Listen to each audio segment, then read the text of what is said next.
Amen. Bwana Yesu, makofi ya shangwe na vigelegele. Hallelujah. Amen.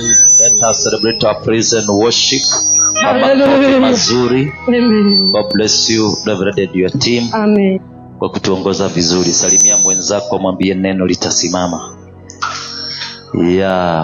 Mwambie happy new month. Amen. Happy new Sunday. Amen. God bless you as you listen to the word of the Lord. Bado nimeokoka, nampenda Yesu. Kristo angali amenihifadhi, nazidi kutembea katika mapenzi yake Mungu. Nashukuru Bwana kwa Jumapili nyingine, mwezi mpya. Pia Jumapili ya kwanza ya huu mwezi, na tumefika katikati ya mwaka, na tunashukuru Mungu. Tunaweza kosa chakula na mambo yale mengine, lakini kama kuna kitu tumegundua Kenya hii ya dhamana ni uhai. Bwana sifiwe sana. Uhai ni wa dhamana sana, na nashukuru Mungu kwa sababu ya uhai. Na kwa hivyo Mungu azidi kutulinda, kulinda watoto wetu shuleni, na kutulinda kila wakati tunaposikia kuna migomo Kenya. Maana migomo ni kama sasa nini ya kuja kuchukua uhai. Mungu atulinde kwa maovu yote. Jumapili tulisikia kuhusu ubatizo, about baptism, na naamini sasa kila mtu alielewa kuhusu ubatizo, si ni kweli? Mkauliza maswali yote ambayo unatakanga kuuliza, ukakosa mtu wa kuuliza, na kaweza kujibu kulingana na vile Roho wa Bwana alinisaidia. Na baadaye tukaweza kubatiza watu bahari hapa. Ilikuwa ni mara ya kwanza kubatiza watu bahari hapa. Tunaendanga nje kwa swimming pool, lakini Jumapili tuliweza kufanya ibada hiyo hapa, na ilikuwa imejawa na utukufu wa Mungu. Na kama hukuweko huo ujumbe huko kwa Facebook, kienda kwa Facebook yetu na ya Reverend Naomi Joel utaipata, na pia kwa YouTube yetu ya Powerhouse Church Ebeneza, Powerhouse Church Theta, I think so, Powerhouse Church Theta. Huo ujumbe uko hapo uweze kuelewa kwa nini ubatizwe na maana yake.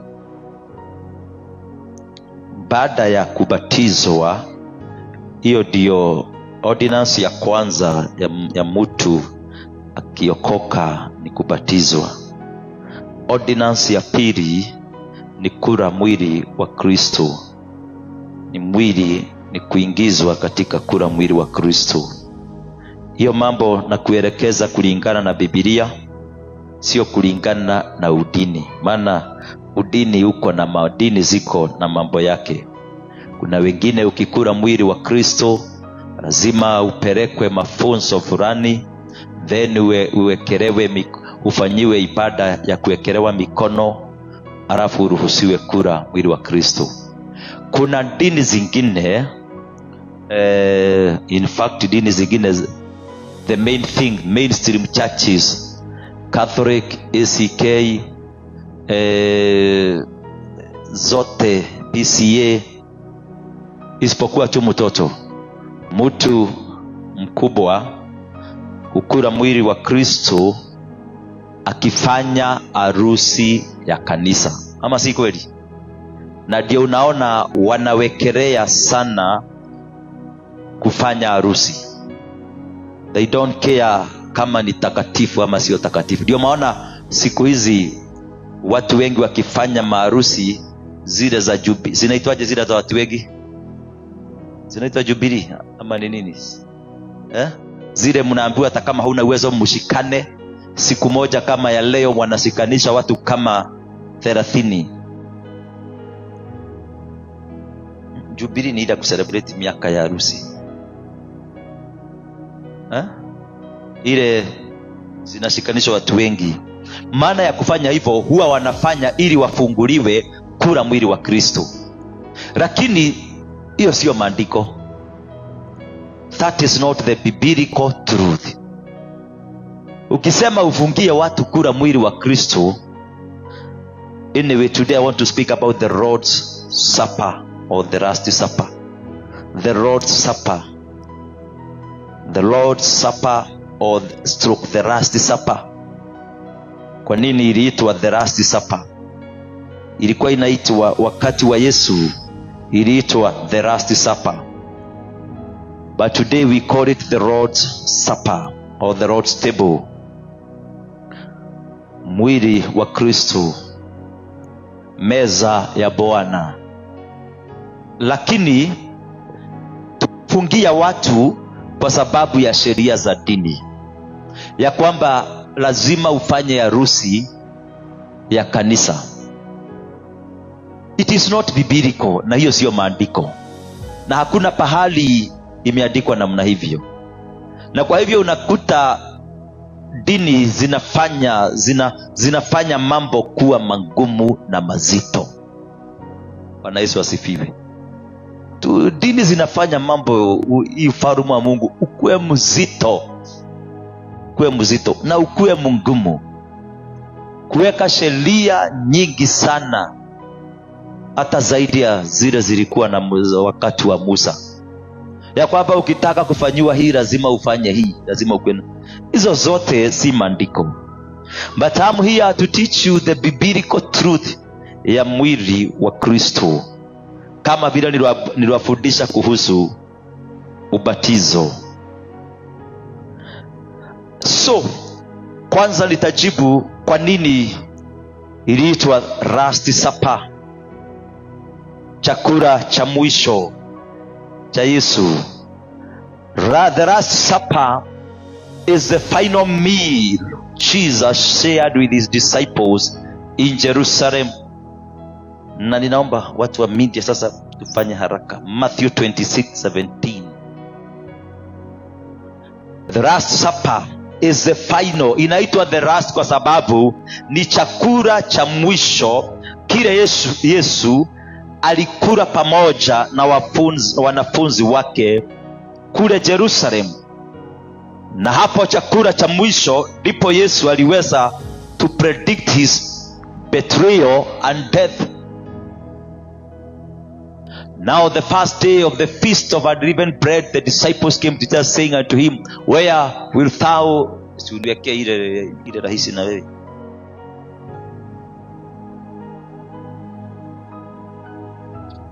So ama weka Luka, niwekee Luka 22. Luka 22 ndiye inaongea vizuri kuhusu chakula cha mwisho. Luka 22:14. Kuanzia hapo 14. When the hour came, Jesus and his apostles reclined at the table, and he said to them, I have eagerly desired to eat this Passover with you before I suffer. For I tell you, I will not eat. Nataka uone hapo sasa. I will not eat again, niweke na Kiswahili, until it finds fulfillment in the kingdom of God. Hapo ndio inafanya itwe. Kwa maana ninawaambia, sitakula tena karamu hii ya Pasaka mpaka siku ile nitakapokula ile yenye kukamilika katika ufalme wa Mungu. That is why iliitwa nini? Last Supper. Nataka watu tuelewe maandiko. I don't care what others are doing. And asielewi nani alisema majority wanakuwa right. I don't know where it is written that the majority are right. The majority may have their way because they are the majority, but the minority will have their say. Bwana sifiwe sana. Yes. So ikaitwa chakula ya mwisho. Ndio maana unasikiaga, kwa maana akawaambia sitakula tena. Hii tunakula na ndio ya mwisho. Yesu alipokula hii hakukula tena na wao. hakuna cha Pasaka ingine walikula na wanafunzi wake. Hii ndio ilikuwa ya mwisho. Lakini ukitazama hapa, maana nataka utazame, maana tutaiongea baadaye tunapoendelea, kuna Pasaka ingine anaongea kuhusu. Muangalie hapo, hii ni ya mwisho. Sitakula tena karamu hii ya Pasaka mpaka siku ile nitakapokula.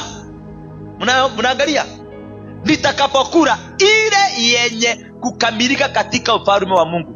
Kwa hivyo anawaambia hii ni ya mwisho hapa, lakini kuna ingine tutakula pamoja wakati wa kukamilika katika ufalme wa Mungu.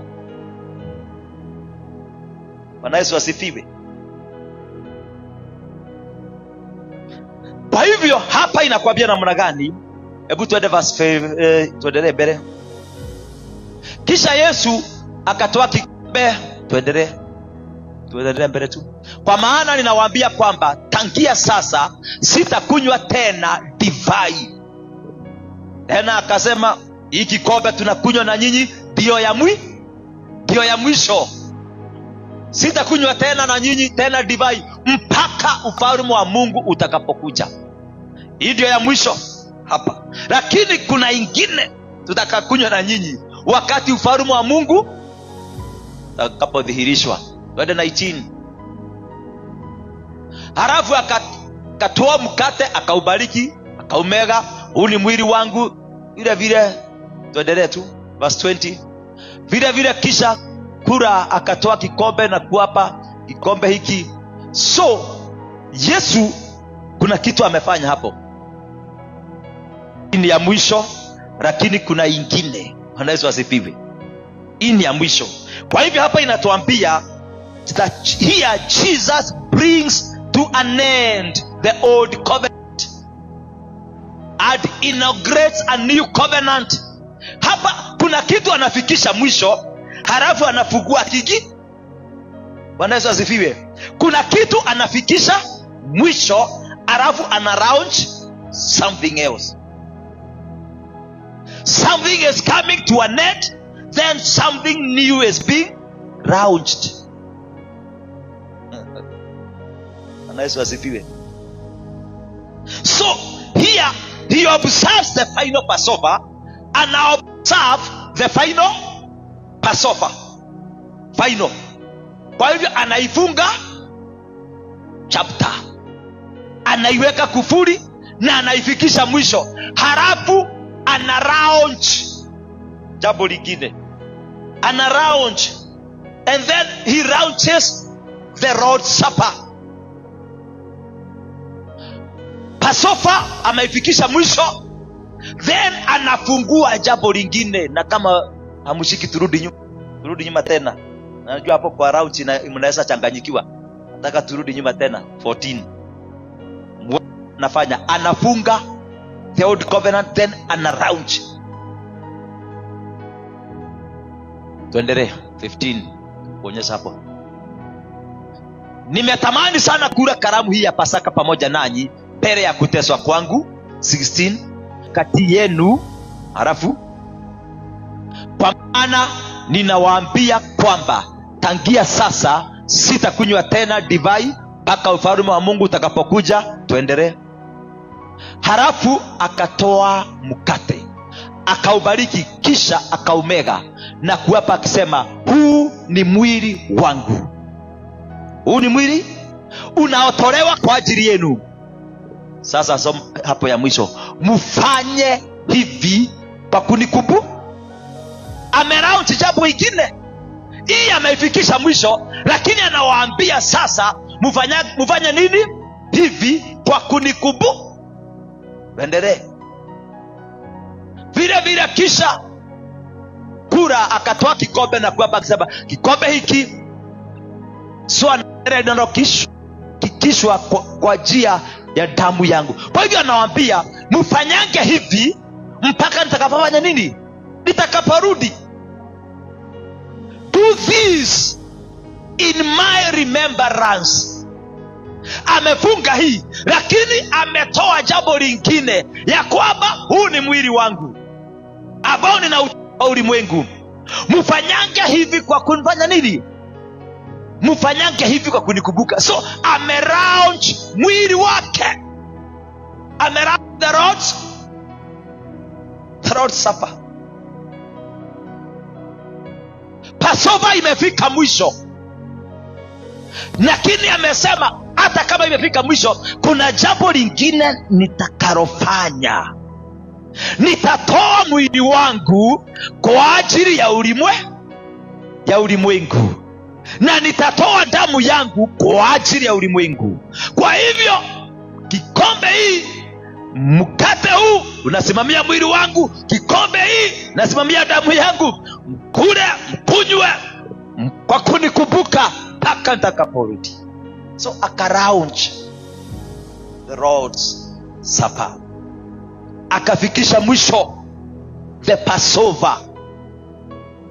You cannot preach the Lord's Supper na ukose to mention the Passover. Maana unasikia kuna bahari zinashikana, hii inafikishwa mwisho na hii inaendelea. So ukisoma Luke 22, it has two parts. Luke 22:14-18 ina part kwanza ni Luke 22:14-18. Jesus celebrates the final Passover with his disciples. Hiyo ni part ya kwanza. Ana celebrate the final Passover with his disciples. Then Luke 22:19-20, Jesus institutes the observance of the Lord's Supper. Yesu aka-institute ama akaanzisha jambo lingine ya the Lord's Supper. So Luke 22:14-18,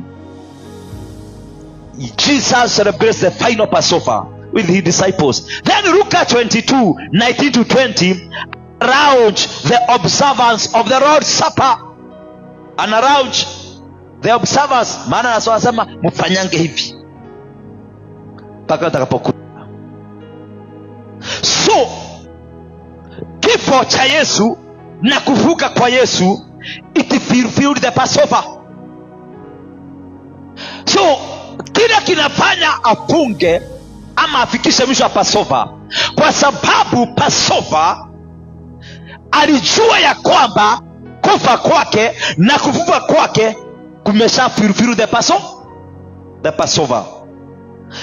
Ukisoma Exodus 12, let me briefly speak about the Passover. Exodus 12 sitasoma, but ukienda ukisoma Exodus 12, Passover imetoka wapi? Passover ni Passover. The Passover ni wakati ule wana wa Israeli, wakati ule usiku wa mwisho Mungu alipotaka kuwakomboa kutoka Misri.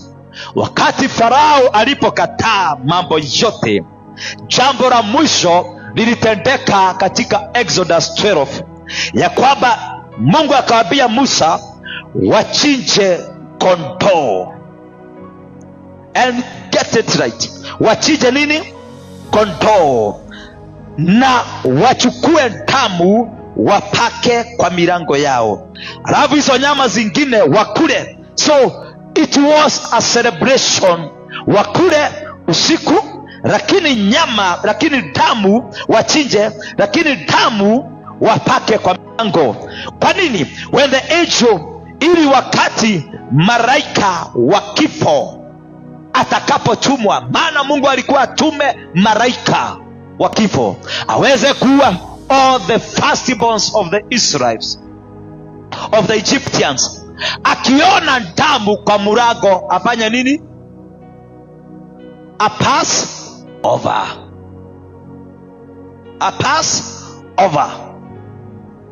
Akiona damu, a pass over. So alikuwa anafika kwa boma, akiona damu ya kondoo anafanya nini? Ana pass over hiyo nyumba. So when the angel of death saw the brand, he passed over the house. Na ilipotendeka hivyo vile kulienda, this celebration was made an annual feast for Israelites. Soma Exodus 12:14. Hiyo jambo iliyotendeka usiku wa kukomboa wana wa Israeli kupitia mauaji, this celebration was made an annual feast for Israelites. Soma Exodus, wameambiwa this is a day you are to commemorate for the generation to come. You shall celebrate it as a festival to the Lord, a lasting ordinance. So tumepata pahali Passover ilitoka. So the original Passover, hiyo Passover hii tunaongea, was not to protect the Israelites from the wrath of Pharaoh. Haikuwa ya kuzuia wana wa Israeli kutoka kwa hasira ya Farao, but from judgment of God. It was to protect the Israel from the judgment of God, not from the judgment of Pharaoh. So the Passover was never solely about deliverance from Egypt, but rather about deliverance from sin and judgment of God upon sin. Unajua, we usually say it was about deliverance from Egypt, but rather it was about deliverance from judgment of God. Kwa sababu hakungekuwa na damu kwa mlango, hata Mwisraeli alifanya nini? Angeuawa. Kwa hivyo, it was not solely about deliverance. It was about deliverance from judgment of God. Kwa hivyo, yule Mwisraeli hakupaka damu, hata yeye alifanya nini? Mtoto wake wa firstborn alimalizwa. It was about protection. It was about deliverance from the wrath of God, or from the judgment of God.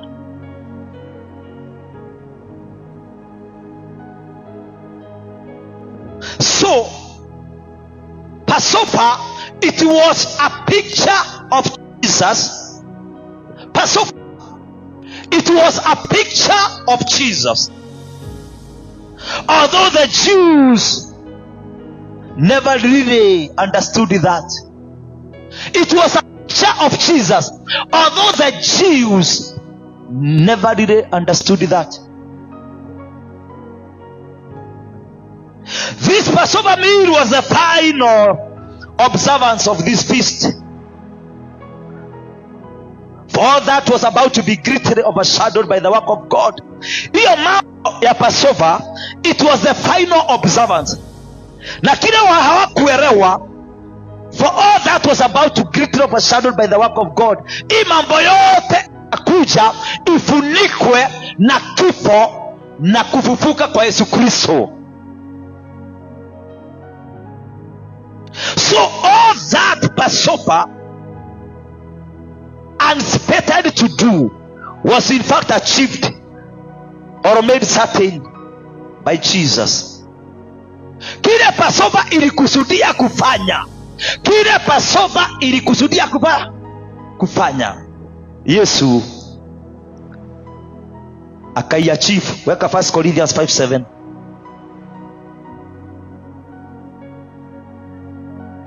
1 Corinthians 5:7. Get rid of the old yeast so that you may be a new and unleavened batch, as you really are. For Christ, our Passover lamb, has been.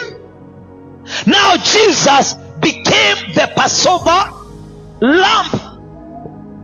Ndio maana anafunga ile, maana anajua wakati wanafunga Passover hii, anasema hii ni ya mwisho. Anasema one of you is going to betray me, na nitapeanwa, na nitauawa, na nitasurubishwa, na baada ya siku nitafufuka. So ndio maana anawaambia now, you don't need to sacrifice another lamb. Hamuhitaji kuchinja kondoo wengine sasa. Ndio maana hii inafikisha mwisho, anawaambia there is no need kila mwaka munashika kondoo, munachinja, muna celebrate. I am now becoming the Passover. Ninajitoa kama kondoo. Anasifiwe sana. Our Jesus has become, and Jesus became the Passover lamb and has been sacrificed. Lakini Wayahudi hawakuelewa hivyo. Wayahudi hawakuelewa hivyo, ya kwamba Yesu ameshafanyika the Passover lamb. So hakuna haja, anawaambia hakuna haja. Unajua ilikuwa every year wakati wa Passover wachinje kondoo, wa celebrate, wakumbuke. So wanaambiwa sasa hiyo imefika mwisho, ninajitoa kama kondoo wa kuchinjwa. Mimi ndiye nitachinjwa, mimi ndiye nimejitoa kama kondoo. Bwana sifiwe. Muna haja sasa ya kusumbua kondoo wengine. Bwana Yesu asifiwe. Muna haja ya kusumbua kondoo wengine sasa. Mimi ndiye nimefanyika huyo kondoo. Ndio maana anafikisha hiyo mwisho, anatoa hii ingine. So I hope nao mumeelewa. Kwa hivyo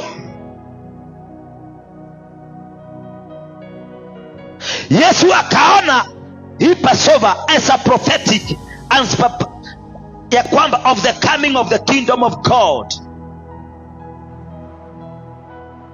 So the kingdom of God has been inaugurated with the coming of Jesus, but the consummation of God's kingdom will not come until Christ returns to earth to reign in his kingdom for 1,000 years.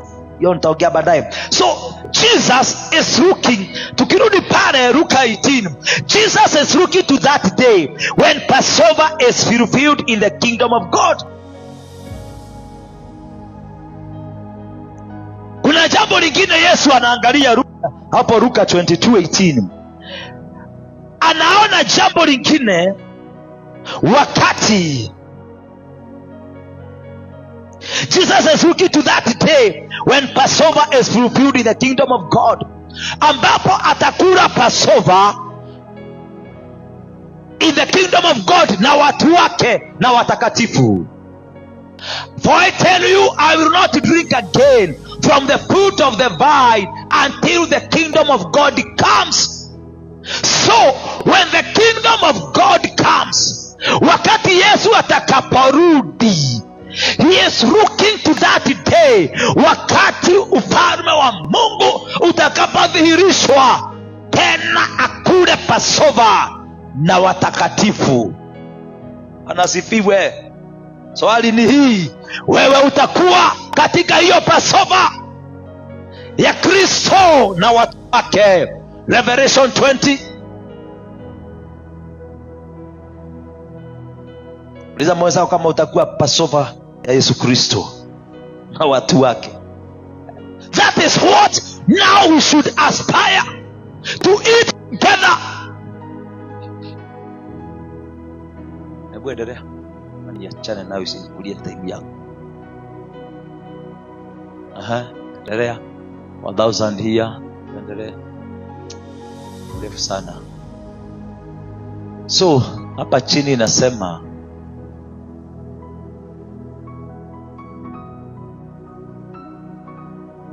they came to life and reign the Christ 1,000 years. Tuendelea hapo mbele. This is the hiyo yote utaenda kusoma Revelation 20, utashughulika nayo. So Jesus, hiyo Luke 22:18, is looking for another Passover ambayo ataikula pamoja sasa na watakatifu wake.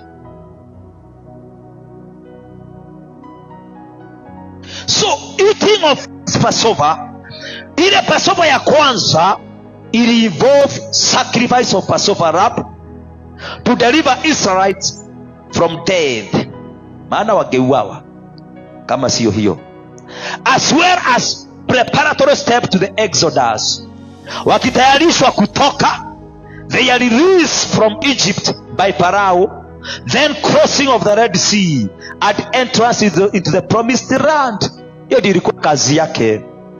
Ilihusu sacrifice of Passover lamb kuwakomboa kutoka kifo na kuandaa preparatory step to the Exodus, their release from Egypt by Pharaoh, and crossing of the Red Sea and entering the promised land.